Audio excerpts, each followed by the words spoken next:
దేశవ్యాప్తంగా ఉపాధి హామీ స్థానంలో కొత్త చట్టం అమల్లోకి వచ్చింది. సరే, మరి తెలంగాణలో ఎప్పుడు? ఇదే ఇప్పుడు కోట్లాది మంది గ్రామీణ కూలీల మధ్యలో మెదులుతున్న ప్రశ్న. మహాత్మా గాంధీ జాతీయ గ్రామీణ ఉపాధి హామీ పథకం స్థానంలో కేంద్రం తీసుకొచ్చిన వీబీజీ రామ్జీ చట్టం తెలంగాణలో ఎప్పుడు ఎలా అమలు చేస్తారు అనే దానిపై ఇంకా ఉత్కంఠ వేడలేదు. కేంద్రం తెచ్చిన కొత్త ఉపాధి చట్టం దేశవ్యాప్తంగా అమల్లోకి రావడంతో సహజంగానే తెలంగాణలో దీనిపై చర్చ జరుగుతుంది. సరిగ్గా ఇదే లీడ్తో గురువారం నాటి రాష్ట్ర కేబినెట్ మీటింగ్లో రేవంత్ రెడ్డి సర్కార్ దీనిపై చర్చించబోతుంది. వీబీజీ రామ్జీ చట్టంపై తెలంగాణ సర్కార్ మొదటి నుంచి అసంతృప్తితో ఉంది. మంత్రి సీతక్క స్వయంగా కేంద్ర మంత్రి శివరాజ్ సింగ్ చౌహాన్ ను కలిసి చట్టాన్ని వాయిదా వేయాలని, నిబంధనలు సవరించాలని కోరారు. ఇప్పటి వరకు ఉపాధి హామీలో రాష్ట్ర వాటా 100 కోట్లలోనే ఉండగా ఈ కొత్త విధానం వల్ల తెలంగాణపై ఏకంగా 2000 కోట్ల రూపాయల అదనపు భారం పడుతుందని మంత్రి సీతక్క ఆందోళన వ్యక్తం చేశారు.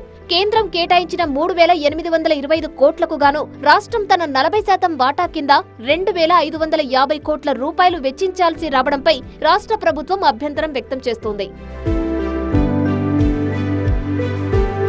ఈ పథకాన్ని వ్యతిరేకిస్తూ ఇప్పటికే తెలంగాణ అసెంబ్లీలో తీర్మానం కూడా చేశారు.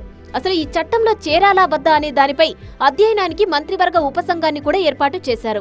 ఈ సబ్ కమిటీ రిపోర్టుపై గురువారం నాటి మంత్రి మండలిలో చర్చించి నిర్ణయం తీసుకోనున్నారు.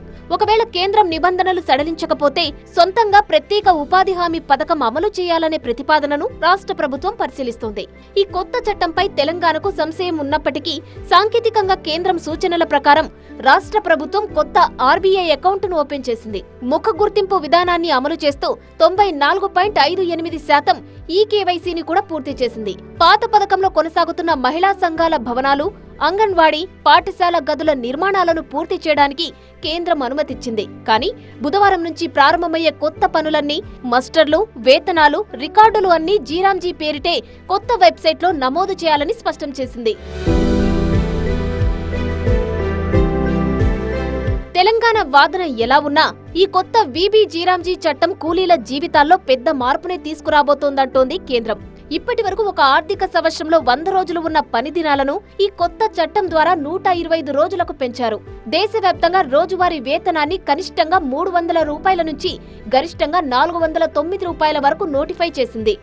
వేతనాల పెంపు విషయానికి వస్తే దేశంలోనే మిగతా రాష్ట్రాలతో పోలిస్తే తెలంగాణకు పెద్దగా కలిసి రాదని వాదిస్తోంది ఇక్కడి ప్రభుత్వం.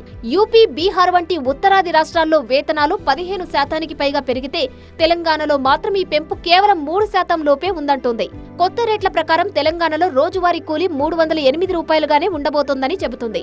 ఇక పక్కనున్న ఆంధ్రప్రదేశ్ లో 312 రూపాయలు, కర్ణాటకలో 382 రూపాయలు, కేరళలో 401 రూపాయి చొప్పున వేతనాలు అందనున్నాయి. సిక్కింలోని కొన్ని పంచాయతీలకు మాత్రం గరిష్టంగా 450 రూపాయలు ఇవ్వనున్నారు.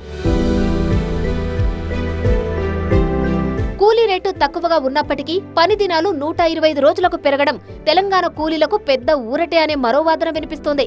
అందుకే తెలంగాణలో దీని అమలు ఎప్పటి నుంచి అనే ఉత్కంఠకు తెరదించేందుకు ప్రభుత్వం సిద్ధమైంది. గురువారం జరిగే కేబినెట్ సమావేశం ముగిసిన వెంటనే దీనిపై ఒక స్పష్టమైన అధికారిక ప్రకటన వచ్చే అవకాశం ఉంది.